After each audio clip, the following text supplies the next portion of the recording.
Assalamualaikum warahmatullahi wabarakatuh.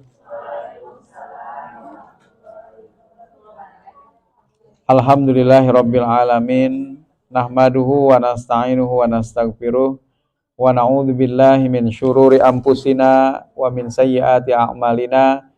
May yahdihillahu fala mudhillalah wa may yudlil fala hadiyalah. Asyhadu an la ilaha illallah wahdahu la syarikalah wa asyhadu anna Muhammadan abduhu wa rasuluh la nabiyya ba'dah. Allahumma salli wa sallim ala nabiyyina Muhammad wa ala alihi wa ashabihi ajmain, amma ba'du. Qala Allah ta'ala a'udzu billahi minasyaitonir rajim. Ya ayyuhalladzina amanu kutiba alaikumus syiyam kama kutiba alal ladzina min qablikum la'allakum tattaqun, amma ba'du. Yang ulun hormati Kepala Puskesmas Alalak Tengah Ibu Dr. Hidayati, yang juga ulun hormati wakil, adakah wakilnya Bu? Oh ada. Oke. Kepala bagian dan juga seluruh pegawai di Puskesmas Alalak Tengah yang dirahmati Allah. Alhamdulillah pada kesempatan di hari ini, yaitu bertepatan tanggal 26 Ramadan 1446 Hijriyah. Alhamdulillah kita bisa berhadir dalam kegiatan atau acara buka puasa bersama. Mudah-mudahan kegiatan buka puasa bersama ini semakin menjalin erat hubungan silaturahim di antara para pegawai dan juga keluarga. Dan tentunya mudah-mudahan mendatangkan keberkahan bagi kita semua. Amin ya rabbal alamin. Salawat dan salam semoga senantiasa tercurah kepada Nabi kita Muhammad sallallahu alaihi wasallam beserta keluarga, para sahabat, tabi'in serta pengikut beliau yang senantiasa istiqamah menjalankan sunnah-sunnahnya hingga akhir zaman.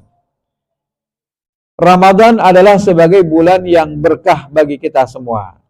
Bahkan saking berkahnya Ramadan bukan hanya bagi muslim saja tetapi juga bagi non-muslim. Nah,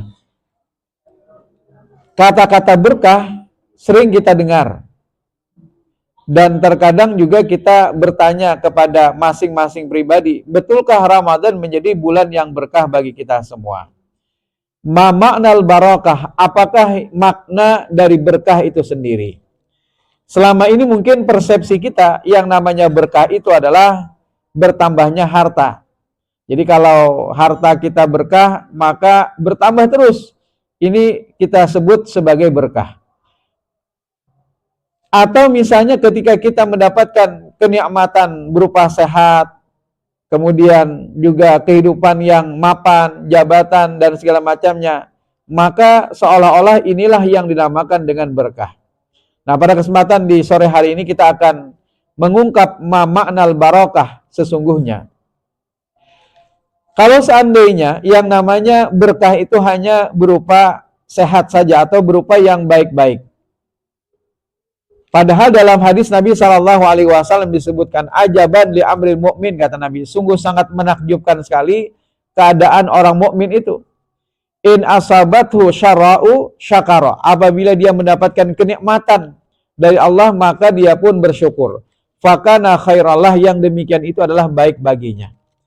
Sebaliknya, wain asabathu darra'u, apabila dia mendapatkan musibah maka dia pun bersabar, sabara. Fakana khairallah, yang demikian itu adalah juga baik baginya. Jadi ternyata dua-duanya baik, Bu. Ketika kita mendapatkan nikmat baik, ketika kita mendapatkan musibah itu juga ternyata baik. Jadi inilah kebaikan ketika seorang muslim ditimpa satu kenikmatan atau juga satu musibah. Karena sesungguhnya tinggal bagaimana dia mempraktekkan berkah itu ada pada nikmat yang Allah berikan atau sebaliknya pada musibah yang Allah timpakan kepadanya. Nah, kembali tadi bahwa yang namanya berkah itu tidak hanya berupa nikmat-nikmat saja, tapi ketika kita ditimpa musibah, maka mudah-mudahan musibah itu juga menjadi berkah bagi kita. Jadi Jangan kita bilang ketika orang sehat lalu kita katakan umur pian ini berkah. Tapi ketika ada orang setiap minggu hingga datang terus ke puskesmas pian. Pian ini garing terus, sakit-sakitan terus, sumat-sumat darah tinggi naik, sumat-sumat kolesterol, kemudian asam urat. Jangan-jangan umur pian ini kada berkah. Jangan seperti itu kita tentunya kepada pasien. Bisa jadi sakitnya kita atau sakitnya orang itu justru menjadi berkah. Sebaliknya, sehatnya orang belum tentu menjadi berkah. Kalau seandainya sehat saja berkah, kenapa Allah menimpakan kepada Nabi Ayub alaihissalam, Bu, sakit selama 18 tahun lamanya. Jadi ketika itu beliau mengalami penyakit kulit yang tidak ada obatnya ketika itu. Kalau sekarang mungkin sudah ada. Bahkan ayan pun sudah ada obatnya, Bu lah. Ayan pun juga sudah ada obatnya. Nah, nanti ulun ceritakan juga ada seorang wanita yang dia masuk surga bukan karena hanya sholatnya saja, bukan hanya karena puasanya, tetapi karena penyakitnya. Ini mumpung ada Bu Dokter dan juga perawat dan segala macamnya. Jadi nanti kita bisa menyabarkan. Kalau ada orang sakit misalnya, kemudian bahkan sakitnya ini terus-menerus, bahkan beliau pun berputus asa kadang-kadang dalam sakitnya. Ya Allah, matikan ulun aja wah ini. Nah, jangan kita, jadi kita bisa memberikan nasihat, Bu. Jadi ibu sebagai pelayan kesehatan bisa memberikan nasihat-nasihat spiritual kepada para pasien. Kalau misalnya ada pasien yang putus asa ketika mereka terus mengalami sakit, mungkin bisa kita memberikan semacam tips kepada beliau. Bu misalnya, atau Bapak, jangan pian putus asa dalam sakit pian. Bisa jadi sakit pian ini membawa berkah bagi pian. Tinggal berdoa, Bu. Jadi pian bisa memberikan nasihat, tinggal berdoa Pak, berdoa apa misalnya dengan doa yang diajarkan oleh Nabi SAW, Allahumma ahyini. Nah, ya Allah hidupkanlah aku, in kanatil hayatu khairan li. Kalau seandainya hidup itu adalah baik bagiku. Wa tawaffani, dan wafatkanlah aku, in kanal wafatu khairan li. Kalau sekiranya wafat itu adalah baik bagiku. Jadi kalau misalnya ternyata orang ini sakit, tapi Allah masih panjangkan umurnya, maka itu artinya menjadi berkah baginya. Atau sebaliknya, kalau seandainya dengan sakitnya itu Allah wafatkan segera dia, maka mudah-mudahan wafatnya itu dalam keadaan husnul khotimah. Nah, kembali kepada cerita tadi. Jadi ada Nabi Ayub mengalami sakit 18 tahun, Bu, lamanya. Tidak tanggung-tanggung. Sakit yang dialami oleh Nabi Ayub itu sakit kulit. Sampai-sampai dia diusir dari kampungnya, sampai-sampai juga hanya yang menemani itu istrinya saja. Bahkan istrinya pun ketika itu menjelang akhir daripada sakitnya Nabi Ayub, beliau suruh istrinya ke rumah meninggalkan beliau. Dalam artian beliau hanya ingin sendirian supaya beliau juga bisa lebih dekat kepada Allah Subhanahu wa taala. Itu yang pertama. Nah, kalau seandainya yang namanya sakit itu tidak membawa berkah, Bu. Tapi kenapa Allah menimpakan kepada Nabi Ayub sakit selama 18 tahun? Pastilah seorang nabi atau seorang rasul pasti hidup mereka adalah hidup yang diberkahi oleh Allah. Sakitnya pasti juga adalah sakit yang diberkahi oleh Allah. Kemudian yang kedua, Nabi SAW juga pernah mengalami sakit. Cuma Nabi ini, Rasulullah mengalami sakit dalam hidup itu cuma 2 kali, boy. Luar biasa. Jadi betapa fitnya fisik Nabi. Beliau mengalami sakit dalam seumur hidup itu hanya 2 kali saja. Maka itu orang-orang Barat heran, orang-orang jahiliyah pun di masa lalu heran kenapa Nabi bisa sehat seperti itu. Ternyata kata Nabi adalah, kami adalah kaum yang tidak makan kecuali setelah lapar dan tidak kekenyangan ketika makan. Nah, ini ternyata tips Nabi SAW kenapa beliau mampu untuk menjaga kesehatan sampai akhir hayat beliau. Pernah suatu ketika sahabat tadi memegang tangan Nabi, betapa kaget, Bu. Ternyata Nabi mengalami penyakit demam ketika itu. Sakit demamnya Nabi beda dengan sakit kita. Jadi ketika sahabat tadi kaget, maka Nabi pun buru-buru menenangkan. Wahai sahabatku, kata Nabi, tidak perlu engkau khawatir. Karena sesungguhnya sakit yang ditimpakan kepada para nabi dan para rasul itu 2 kali lipat dibandingkan manusia biasa, Bu. Jadi kalau kemarin COVID-19 Kalau kita panas maksimal berapa kemarin tuh? Sampai 38 atau 40 panas ketika COVID kemarin, Bu. Maksimal 39 atau 40 lah misalnya. Para nabi dan para rasul mengalami yang namanya sakit itu 2 kali lipat, Bu. Jadi kalau panas kita 40, nabi mengalami panas itu 80 derajat Celcius. Nah, jadi bisa mungkin melepuh tangan kita kalau mengalami 80 derajat ketika panas. Nah, kemudian yang ketiga ada lagi seorang wanita yang bernama Suairiyah. Beliau berasal dari negeri Habasyah. Ketika itu dia mendatangi Nabi Shallallahu Alaihi Wasallam. Lalu dia berkata, "Inni usra wahai Rasul." Ulun ini sering mengalami penyakit ayan wahai Rasul. Jadi ayan itu disebut dalam bahasa Arab usra. Kemudian wahai Rasul, doakan pang ulun nah, doakan agar Allah menyembuhkan penyakit ulun ini. Lalu Nabi pun bersabda atau berkata, pertama kata Nabi, aku akan doakan agar Allah memberikan kesembuhan untukmu. Tentu doa Nabi pasti diijabah oleh Allah Subhanahu wa Ta'ala. Tapi kata Nabi pilihan kedua, jadi pilihan pertama adalah Allah akan sembuhkan untukmu penyakitmu. Pilihan kedua adalah engkau bersabar dalam sakitmu. Sabar, tapi balasannya adalah surga. Kira-kira kalau kita disuruh untuk memilih 2 pilihan ini, kira-kira mana, Bu? Kayaknya pilihan pertama, Pak. Pokoknya ambil dulu garing. Masalah surga belakangan. Nah, kadang-kadang seperti itu pilihan kita. Jadi pada saat itu, ternyata pilihan daripada Suairiyah justru pilihan kedua, Bu. Jadi kata Suairiyah kepada Rasul, wahai Rasul, ulun memilih pilihan keduanya. Ulun bersabar dalam sakit ulun, tetapi balasannya adalah surga. Kemudian Nabi Shallallahu Alaihi Wasallam pun mendoakan. Lalu Suairiyah pun berbalik ingin pulang. Ketika dia ingat, dia menghadap lagi kepada Nabi, wahai Rasul, kalau nanti ulun mengalami penyakit ayan, tolong doakanlah, sebutin lagi permintaan ulun. Apa itu kata Nabi?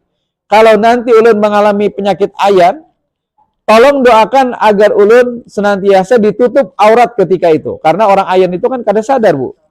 Kadang-kadang orang ayan itu tidak sadar, pasti mungkin dia melakukan hal-hal yang ya terbuka auratnya dan segala macamnya. Tapi luar biasa Bu Suairiyah ingin ketika dia tidak sadar pun, dia ingin agar Allah menutup akan auratnya.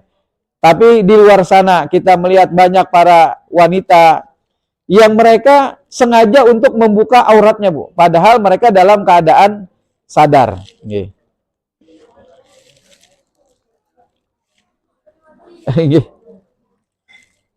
Habis pinanya nih, anunya.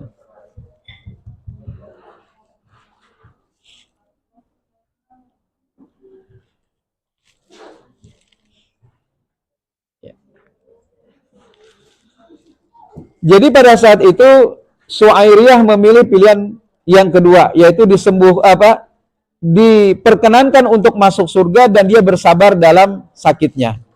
Jadi mungkin kalau misalnya ada pasien yang seperti itu bisa kita menyabarkan. Bisa jadi sakit ini membawa pian ke surga kalau seandainya pian sabar dalam sakit pian ini.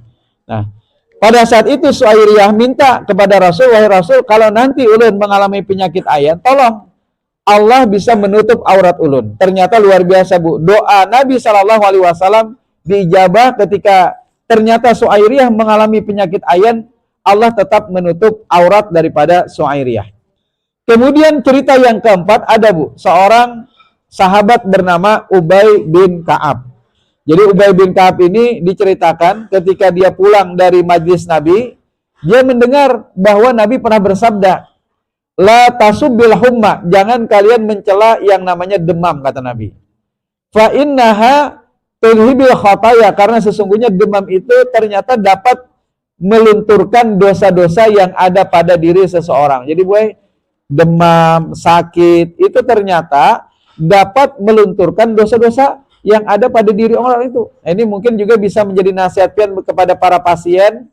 Kalau misalnya beliau sakit, misalnya bersabar, Bu, misalnya Pak, bisa jadi sakit pian ini adalah sebagai sarana untuk dapat menghapuskan dosa-dosa pian.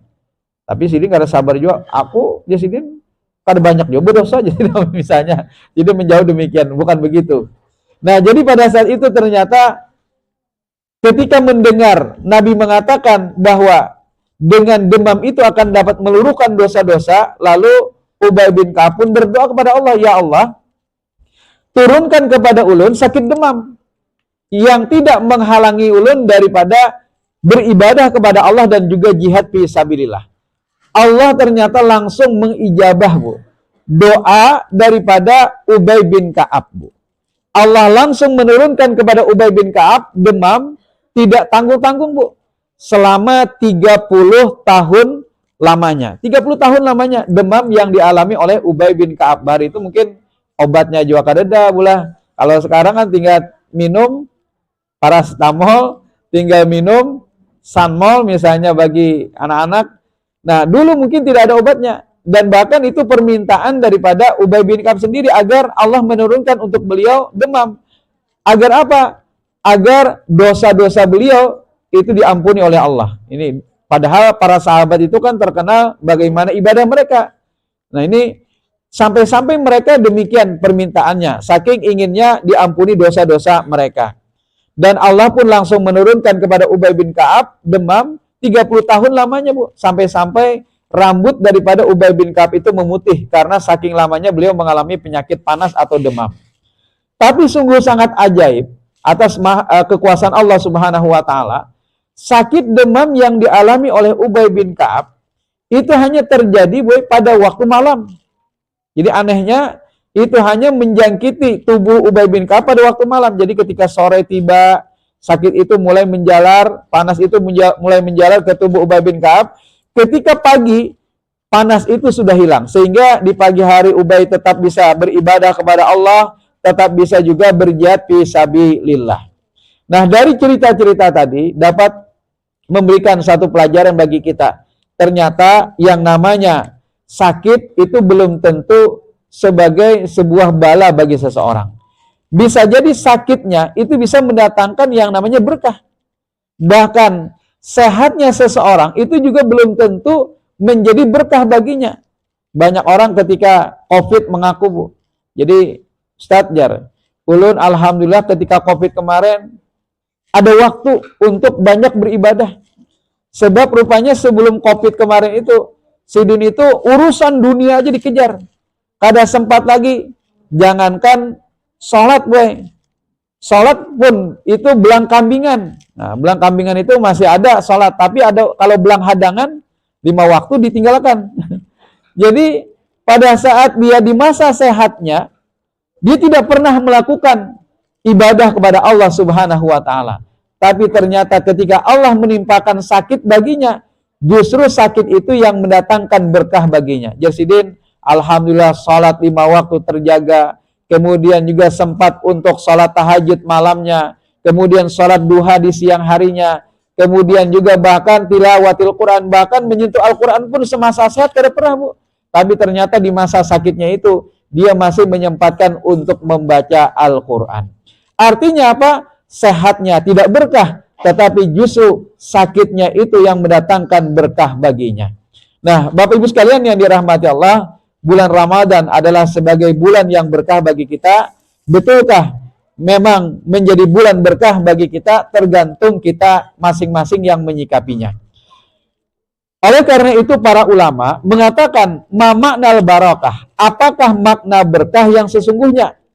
Maka para ulama mengungkap bahwa berkah itu kata mereka adalah kullu ma tuzidukum fit ta'ah, yaitu adalah setiap keadaan yang menjadikan seseorang semakin taat kepada Allah, itulah yang dinamakan dengan berkah. Jadi kalau sehat kita semakin mendekatkan diri kita kepada Allah, itulah sehat yang berkah. Kalau sakit kita juga mendatangkan kedekatan kita kepada Allah, ibadah kita semakin naik misalnya dibandingkan ketika kita sehat, maka bisa jadi sakit itu adalah berkah bagi kita. Begitu juga Ramadan yang sedang kita jalani ini sudah di hari yang ke-26. Malam hari ini kita sudah memasuki malam ganjil, Bu. Malam ganjil kan 21, 23, 25, malam hari ini 27. Nah ini, jadi tinggal 2 hari lagi kesempatan bagi kita untuk meraih yang namanya Lailatul Qadar, Bu. Inna anzalnahu fi lailatul qadar, sesungguhnya kami telah menurunkannya Al-Qur'an pada malam kemuliaan. Wa ma adraka ma lailatul qadar. Tahukah kalian apa itu malam kemuliaan? Lailatul qadri khairum min alfi syahr, yaitu satu malam yang lebih baik daripada 1000 bulan. Jadi semua kita berhak untuk mendapatkan Lailatul Qadar, Bu, asal kita beribadah pada malam-malam tersebut. Malam keberapa? Yaitu adalah di 10 hari terakhir, kata Nabi. Taharrau Lailatul Qadri fil ashril awakhiri min Ramadan. Cari-carilah oleh kalian yang namanya Lailatul Qadar. Mencarinya itu bukan ke dalam hutan, Bu. Mencari Lailatul Qadar, tapi mencarinya itu dengan beribadah kepada Allah di malam-malam tersebut. Nah, kapan 10 hari terakhir daripada bulan Ramadan? Kemudian lebih khusus lagi Nabi menyebutkan, yaitu adalah di malam-malam ganjil. Nah, malam 21 sudah lewat, kesempatan sudah lewat, malam 23 sudah lewat, malam 25 juga sudah lewat. Tinggal 2 malam lagi, boy.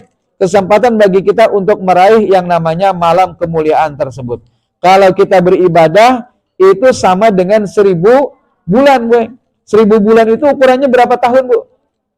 Kurang lebih 83 tahun lamanya. Mana ada orang yang sekarang berumur 83 tahun, jarang, Bu.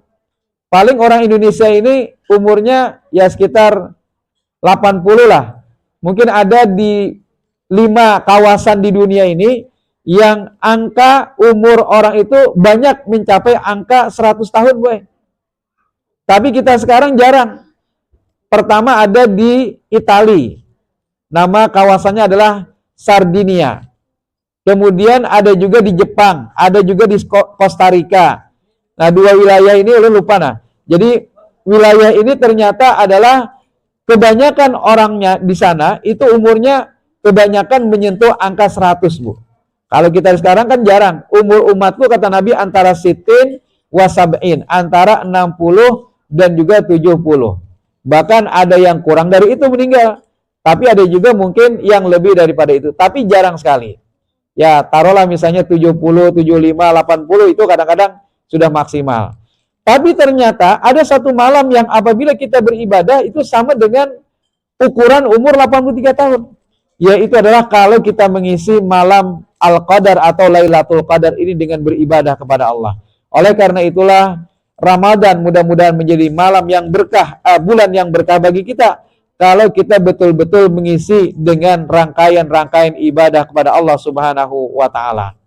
Kemudian juga harta yang kita miliki, betulkah menjadi berkah bagi kita? Tandanya berkah adalah kalau harta itu mendatangkan kedekatan kita kepada Allah. Misalnya dengan kita infakkan sebagian, dengan kita sedekahkan, dengan kita zakatkan kalau sudah sampai nisab dan haulnya. Jadi kalau prioritas dalam sedekah itu memang ada sedekah wajib, infak itu ada infak wajib, ada infak sunnah, ada infak mubah. Nah, kalau misalnya pian ngajak kawan makan-makan, misalnya traktir, itu infak, Jangan pian bilang itu tidak mendapatkan pahala, itu infak. Nah, maka itu rajin-rajin mentraktir kawan. Itu pahala juga. Nah, itu salah satu infak, tapi infaknya adalah infak mubah. Ada infak sunnah, Bu. Nah, jangan sampai justru infak sunnah ini didahulukan daripada infak wajib. Nah, infak wajib salah satunya apa, Bu? Membayar zakat, itu infak wajib. Kemudian membayar dam, kifarat, termasuk juga memberikan nafkah kepada anak dan istri. Ya, ini kadang-kadang mendahulukan infak sunnah, memberi di luar. Sedekah misalnya, sedekah di luar, di jalan, dan segala macamnya kan. Lebih didahulukan dibandingkan memberi kepada anak dan istri. Padahal infak kepada anak dan istri itu adalah wajib hukumnya. Jadi urutannya jangan sampai kita justru salah. Ada infak sunnah, ada juga infak wajib. Nah, terkait dengan infak wajib, nah di bulan Ramadan ini pertama adalah ada zakatul fitri, yaitu zakat yang dikeluarkan bagi tiap-tiap jiwa, baik itu zakari wal unsa, laki-laki atau juga perempuan, wal kabiri was sagiri, baik itu orang dewasa atau juga anak kecil, baik itu budak atau juga orang yang merdeka, minal muslimin, dari seluruh kita kaum muslimin, maka hukumnya wajib untuk membayar zakat fitri. Jadi bukan zakat fitrah lagi pula.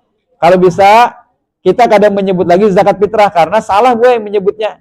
Jadi sebenarnya dalam hadis Nabi itu menyebut zakat fitri. Entah kenapa sampai ke Indonesia berubah menjadi zakat fitrah gue.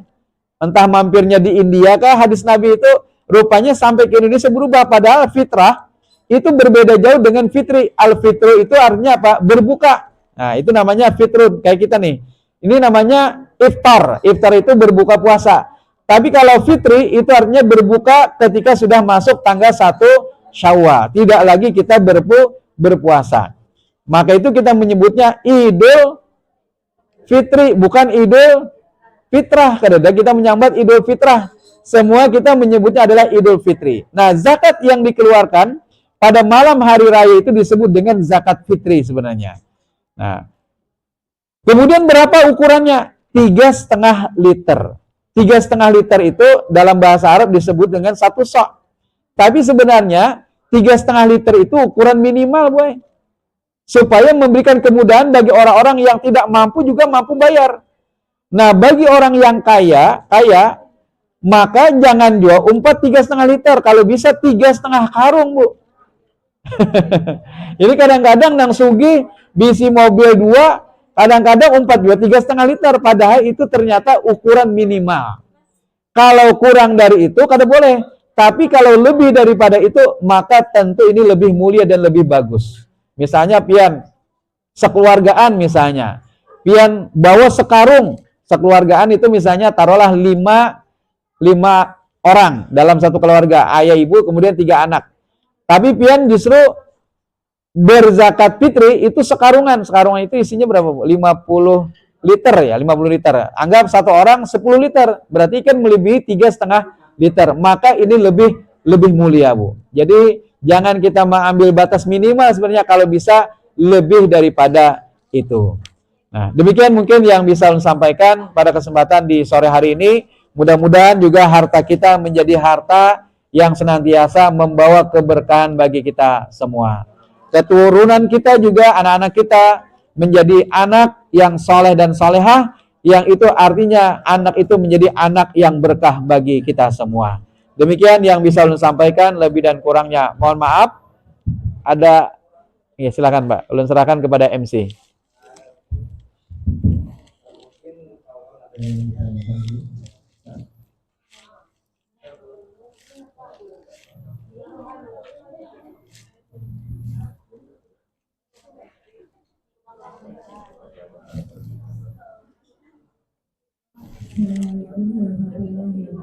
Waalaikumsalam warahmatullahi wabarakatuh.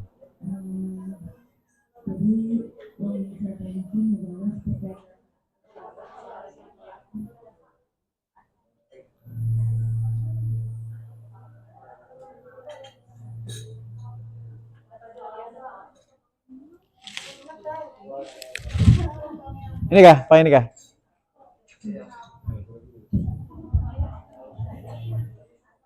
Oke.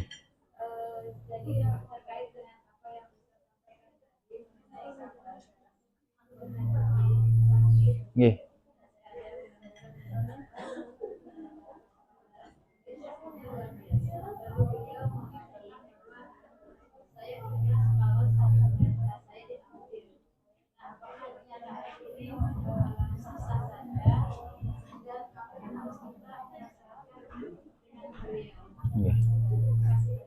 Nggih. Jadi terkadang kita mendengar keluhan dari pasien yang ketika sakitnya ya sudah sangat begitu berat pula sakitnya, sehingga beliau pun mengucapkan saya ikhlas kalau seandainya saya diambil saat ini juga. Nah, ini mungkin juga adalah bagian daripada masih mengharapkan kepada Allah, tidak berputus asa. Kecuali kalau misalnya mengeluh dalam sakitnya, kemudian seolah-olah menyalahkan takdir, nah itu baru dianggap orang itu sudah berputus asa. Tapi kalau orang itu masih bersabar dalam sakitnya, kemudian juga menerima akan takdir Allah tersebut, mudah-mudahan beliau termasuk orang-orang yang tidak dianggap berputus asa. Tapi pian bisa menyarankan, Bu, tadi hendaknya banyak-banyak berdoa tuh. Dengan doa tadi, Allahumma ahyini in kanal hayatu khairan li. Ya Allah, hidupkanlah aku kalau seandainya hidup itu adalah baik bagiku. Bahasa Indonesia kan boleh kan Pak Boy. Kemudian watawaffani in kanat wafatu khairan li, dan wafatkanlah aku kalau seandainya wafat itu adalah baik bagiku. Jadi dengan bahasa Indonesia pun pian ajarkan, mudah-mudahan itu juga akan menambah yang namanya pengharapannya kepada Allah dan beliau bisa meninggal dunia dalam keadaan husnul khotimah. Amin. Lagi Bu? Bu. Waalaikumsalam warahmatullahi wabarakatuh. Nggih. Nggih. Nggih. Ada yang mengatakan kalau anak laki-laki yang balik tidak ditanggung oleh orang tuanya. Dia mau menanyakan bagaimana dia apakah dia sendiri yang membayar atau kami sebagai orang tua yang untuk anak laki-laki. Iya. Terima kasih Bu. Nggih, banyak juga pertanyaan-pertanyaan demikian. Apalagi misalnya anak itu sudah bekerja dan segala macamnya, apakah dia menunaikan zakatnya sendiri? Bukan kita lagi sebagai kepala keluarga misalnya. Nggih. Jadi terkait dengan hal ini, sebenarnya dalam satu keluarga itu boleh siapapun yang menanggung, asal menunaikan zakat fitrinya. Entah itu bapaknya, kalau misalnya bapaknya tidak bekerja, misalnya ibunya malah justru bekerja. Bisa saja zakat fitri itu dibayarkan oleh ibu dalam satu keluarga. Jadi tidak mesti harus dengan bapak misalnya. Jadi siapapun yang penting tertunaikan dalam satu keluarga. Termasuk juga tadi anak misalnya. Anak itu sudah balik, bahkan sudah bekerja sekalipun, tapi orang tua masih menanggung akan pembayaran zakatnya, maka hukumnya boleh. Maka hukumnya diperbolehkan. Tapi kalau anak itu mau sendiri bayar misalnya, "Wah, ulun sudah begawi nah, ulun hendak membayar sendiri aja," silahkan, monggo. Yang penting tertunaikan akan zakat fitrinya. Jadi tidak ada halangan siapapun yang membayarkan, bahkan pembantu rumah tangga di rumah kita misalnya, dia tidak ada yang menanggung, kita sendiri, padahal tidak ada hubungan keluarga misalnya, kita sendiri yang menanggung akan zakat fitrinya, maka hukumnya boleh. Nah, jadi yang penting ada orang yang akan menanggung. Jangan sampai justru kita gara-gara inya sudah balik, tapi belum bekerja misalnya, inya disuruh zakat fitri sendiri, timbul kayaknya bingung dari mana mencari uangnya. Jadi yang penting tertunaikan. Ada lagi? Silakan.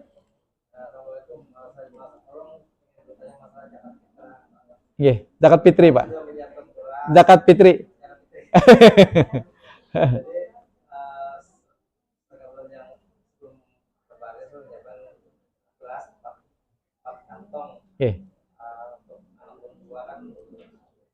Ya. Di sekolahan aku ini disuruh mengumpul duit sekian rupiah untuk dan berangkat di sekolahan itu sih kumpul berangkat. Iya. Bapak tetap perlu di rumah yang tetap itu. Jadi terubah jadi jangan. Oh, nggih. Ya. Sudah diniatkan untuk anak. Jadi kayak apa Bu, kita usahakannya. Nggih, ya. Jadi memang di sekolahan kadang-kadang para guru juga menganjurkan kepada para murid untuk menyalurkan. Nah, padahal sebenarnya menurut undang-undang nomor 23 tahun 2011 tentang pengelolaan zakat, itu sudah ada Bu, tidak boleh seseorang atau lembaga apapun yang tidak mendapatkan izin dari pemerintah melakukan pengumpulan zakat, baik itu zakat fitri atau juga zakat mal atau zakat harta. Bahkan bisa ditindak oleh pemerintah melalui undang-undang itu dengan memberikan sanksi, bahkan miliaran sanksinya. Bayar miliaran kalau dia sengaja mengumpulkan, misalnya ada ustadz mengumpulkan sendiri zakat dari warganya atau jamaahnya, maka bisa ditindak kalau kita berkaca kepada Undang-Undang nomor 23 tahun 2011. Maka itu sekarang yang boleh mengumpulkan zakat, baik itu zakat fitri atau juga zakat mal, itu adalah hanya pertama Basnas, Badan Amil Zakat Nasional, dari tingkat pusat sampai wilayah, sampai provinsi, sampai provinsi. Kayak nyaringan pulang lah.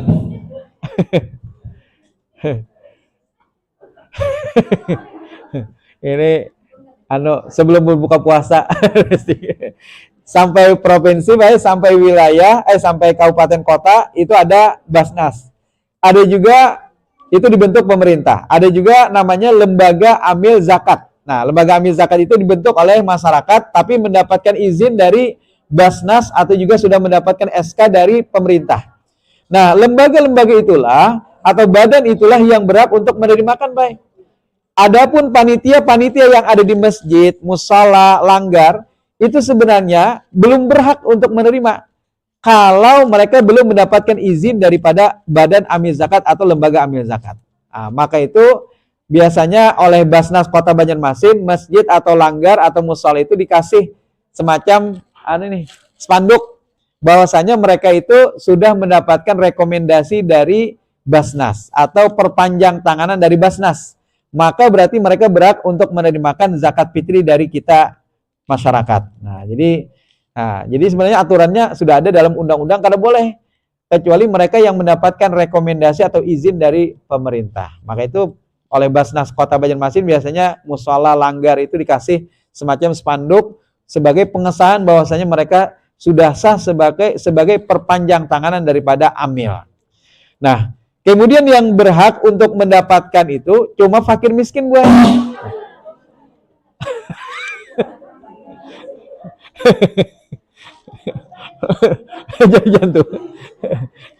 Jadi yang berhak mendapatkan zakat fitri itu cuma dua golongan, baik, fakir dan miskin saja. Beda dengan zakat mal. Kalau zakat mal itu 8 golongan, Pak. Fakir, miskin, amil, mu'allaf. Innama shadaqatul lil fuqara wal masakin wal amilina 'alaiha. Amil ada amil, wal mu'allafati qulubuhum mu'allaf wa fir riqab wal gharimina gharim wa fi sabilillah wabnis sabil. Jadi ada 8 golongan yang berhak menerima zakat mal. Tapi kalau zakat fitri cuma 2 golongan, yaitu fakir dan miskin. Tapi banyak di masyarakat kita yang salah kaprah, Pak. Ambil di masjid, di musala, langgar, membawa bulik zakat fitri sekantongan seorang. Padahal sidin bisi mobil, bisi kendaraan, bisi rumah, ganal. Kebetulan saja sidin sebagai amil malam itu, padahal amil tidak berhak, Pak. Yang berhak itu cuma fakir dan miskin saja. Kecuali kalau amilnya termasuk fakir miskin. Nah, misalnya ada di antara amil itu yang fakir miskin, bahkan kita lebihkan bukan hanya sekantong, tapi 2 kantong dan seterusnya. Jadi beda antara zakat mal dengan zakat fitri. Nah, bagaimana Jetpian tadi kalau seandainya anak bayar di sekolahan, bantu pian juga membayarkan, maka lebih baik. Jadi kalau misalnya lebih 2 kali bayar, silahkan, tidak mengapa. Tapi kalau misalnya Jarpian nak kadusah karena Abah sudah membayarkan, itu juga tidak mengapa, asal sudah tadi terbayarkan. Nah, jangan sampai lewat daripada sholat Idul Fitri. Barang siapa yang dia membayar setelah sholat Idul Fitri, maka itu hanya dianggap sebagai sedekah biasa, tidak diterima zakat fitrinya. Nah, silakan, Pak.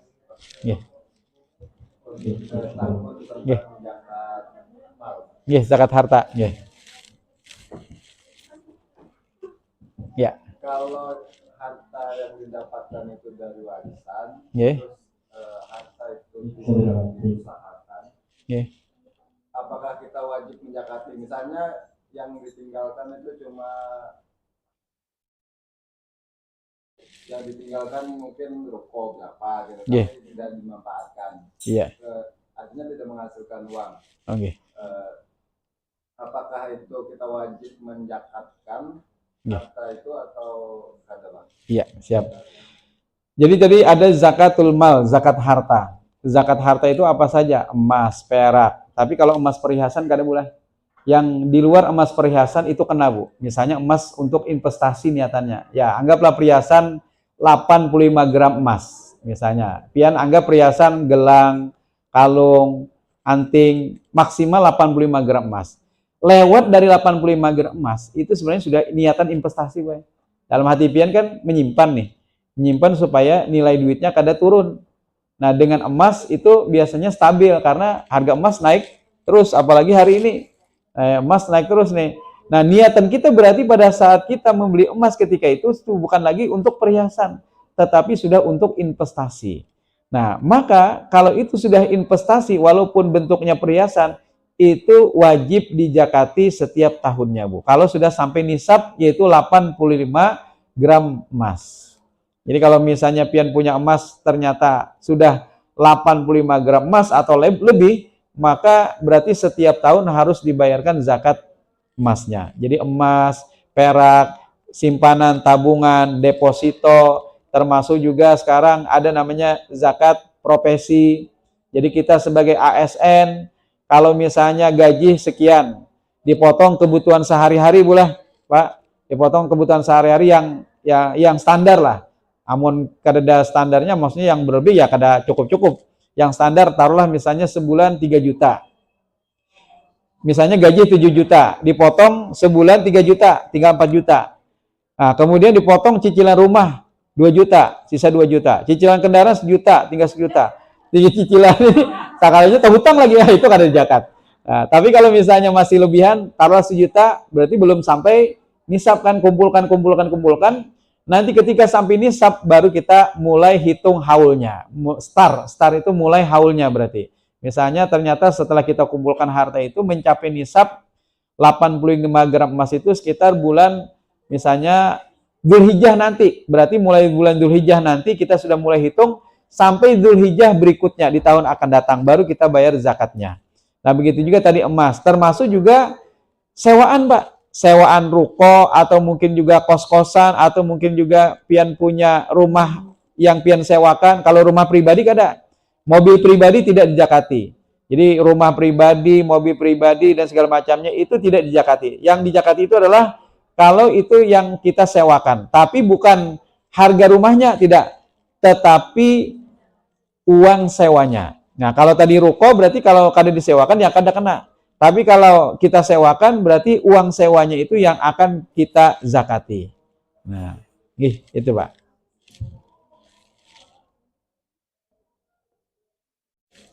Tinggal 3 menit Bang nih. Kita doa aja lah. Marilah sama-sama kita menadahkan tangan berdoa kepada Allah Subhanahu wa taala, memohon mudah-mudahan Allah melimpahkan berkah bagi kita semua dan mudah-mudahan kita juga mendapatkan satu malam yang disebut dengan malam Al-Qadar atau juga Lailatul Qadar. Amin amin ya Allah. Alhamdulillahirabbil alamin. Hamdan yuwafi ni'ama yukafi mazidah ya Rabbana lakal hamdu kama yanbaghi li jalali wajhikal karim wa azimi sultanik. Ya Allah ya Rahman ya Rahim ya Malik ya Kudus ya Salam ya Mu'min ya Muhaimin ya Aziz ya Jabbar ya Mutakabbir ya Khaliq ya Bari ya Musawwir ya Ghaffar ya Qahhar ya Wahhab ya Razzaq ya Fatah ya Alim. Allahumma inna nas'aluka salamatan fid din wa afiatan fil jasad wa ziyadatan fil ilmi wa barakatan fil rizqi. Rabbana auzi'na an nashkura ni'mataka allati an'amta alaina wa ala walidina wa an na'mala salihan tardahu wa aslih lana fi dzurriyyatina wa dakhilna ya Allah bi rahmatika fi ibadika sholihin. Rabbana taqabbal minna salatana wa siyamana wa qiyamana wa takhasyu'ana wa tadarru'ana wa jami'a ibadatina wa tamim taqsirana ya Allah ya arhamar rahimin. Rabbana atina fid dunya hasanah wa fil akhirati hasanah wa qina adzabannar. Subhana rabbika rabbil izzati amma yasifun wa salamun alal mursalin walhamdulillahi rabbil alamin.